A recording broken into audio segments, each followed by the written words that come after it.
Let's talk about Vice President Kamala Harris, because she is reportedly going to be back at the southern border, this time in Arizona. She is the border czar. She was telling us in 2022 the border is secure.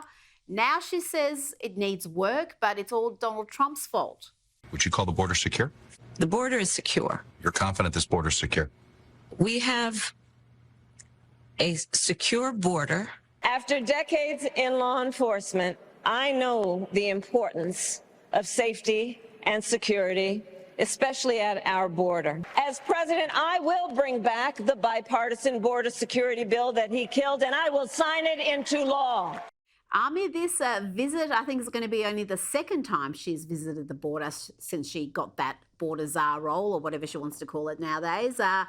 Is she going to be able to convince Americans that she cares about border security? She's got a long history of advocating for all sorts of benefits for illegal immigrants, saying illegal immigration isn't a crime. There's a chant she was leading back in 2018 that's just gone viral, where she's saying down with deportations. It's clear where her values lie. Is she going to be able to convince Americans that she's serious about cutting the numbers coming across illegally? No. I mean, this is what you call national gaslighting. Her trying to reframe herself as a border hawk. You have got to be kidding me. And nobody's believing it because she's down double digits on the immigration issue, the second biggest issue that Americans care about. Look, if she wanted, in fact, be tough on the border, she had almost 4 years to do it under the Biden-Harris administration. As she was, well, I don't want to use the word border czar because I never used the word border czar. She was just in charge of the border, right?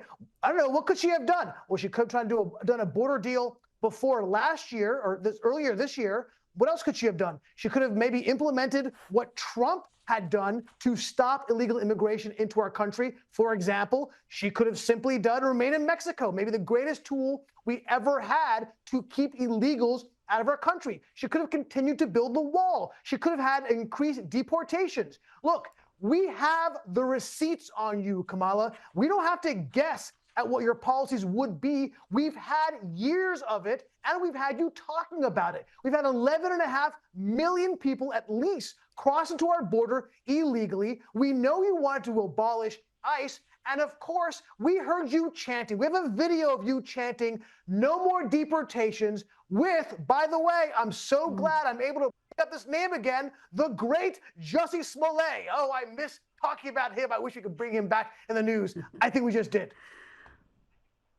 You did. Don't ever miss a chance to mention Jussie. That was still one of the most extraordinary news events of the last decade. Now to Ukrainian President Volodymyr Zelensky. He's visited an ammunition manufacturing plant in Pennsylvania, which has been instrumental in supplying Ukraine with munitions. But it's his campaigning for the Harris-Walz team that is raising more than a few eyebrows, Ami. How is this visit being viewed, and what's the commentary been like in the US? I cannot believe this has not been covered more by the American media. That is truly, truly unbelievable. Look, what do we have here? We have a foreign leader who's being flown in by the administration to Pennsylvania, the most battlegroundy states of the battleground states, ostensibly to go tour a munitions facility. But guess what? He didn't have to go to Pennsylvania. This is so politically brazen, it's unbelievable. He didn't have to go to Pennsylvania. He could have, we supply them with weapons built all across the United States. He could have gone to Ohio, South Carolina, Alabama. All these places are building weapons for Ukraine. But they sent him to Pennsylvania, and he should have said no. This is a tactical and strategic mistake for Ukraine because he needs Republicans to vote for packages for Ukraine. We passed a package for aid to Ukraine because the Republican House passed it over. And by the way, Zelensky, Trump may become president, and the guy has a pretty thin skin when you hit him. This is a massive mistake, and I cannot believe it's not being more covered. And you're a Ukraine supporter. You support their cause, you support the fight. And if you're questioning the the judgment here of President Zelensky to participate in this sort of political campaigning for the Harris camp. I think that says plenty. And you're right, if Trump becomes president again, what does that mean? Is he going to remember this and hold it against President Zelensky when they next negotiate for a package? It just seems to be a ill thought out decision on his part. Now let's go to Springfield, Ohio, the town that Trump put on the map when he mentioned he alleged there were cats and dogs being eaten. The residents there are continuing to lift the lid on the impact of up to 20,000 immigrants from Haiti being deposited into their small town. Here's one young woman's viral post. Driving through Springfield, Ohio, I am terrified to drive my car through Springfield, Ohio. It is a scary place to drive your car through. They do not know what lane to turn from. They do not know any traffic laws, so I know I'm not the only one. But I've been stalked through stores by Haitian men. And Vivek Ramaswamy was in Springfield as well. And he heard from a father who explained that his son, who serves in the US Army in Germany, can't bring his wife and his newborn child to America unless he enlists for another 4 years. He's married over there. He's going to be having a baby next month. For him to get the baby to come here to the United States and his wife, he has to do 4 more years. But the Haitians come over here and get everything.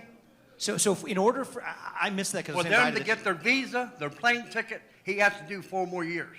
It's a fair question, Ami. When you're seeing these immigrants from Haiti coming in, no questions asked, and then you've got someone who's serving their country and he can't bring his own child unless he enlists for another 4 years, you can understand why so many in that community are upset for a variety of reasons. Look, this is, again, another example of why immigration is one of the, again, I'll continue to say it because it's important and it's true, it's the second most important issue outside of the economy that we have in our country. And of course, it is a spectacular fail for the Harris-Biden administration.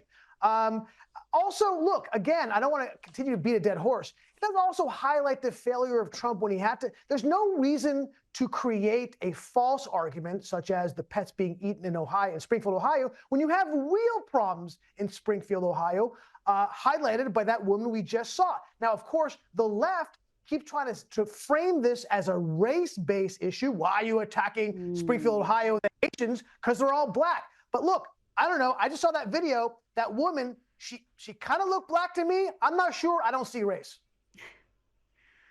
No, and I don't think it's a cultural issue. I heard an American, black African-American pastor talk about this, and he said this isn't a race issue. But I want to ask you about Macklemore. We discussed him on last night's show. He had this mad rant on stage, encouraging the crowd to chant F America, and also made various claims about Israel. Yeah, America. October 7th happens and I start paying attention and I start learning. It's a genocide, absolutely, and it has been since 1948. Don't get it twisted. He went on and on. You don't want to hear any more, Ami, but he's joins a long list of celebrities, I've got to say, who have used their platforms to push this anti-Israeli agenda. We've had Susan Sarandon, an Oscar-winning actress, who said the October 7 rape claims were myths. And we had supermodel Bella Hadid, who's implied that Hamas treat their hostages better than Israel treats Palestinian detainees. There's a whole long list of celebs who've been very critical of Israel, to say the least. Even Jewish film directors have condemned Israel. Have a listen to Jonathan Glazer's acceptance speech at the Oscars and Sarah Freeland's speech at the Venice Film Festival. Right now, we stand here as men who refute their Jewishness and the Holocaust being hijacked by an occupation which has led to conflict for so many innocent people. I must note, I'm accepting this award on the 336th day of Israel's genocide in Gaza and 76th year of occupation. Ami, you expect the entertainment industry to be supportive of the only real democracy in the Middle East, but that's not evident these days.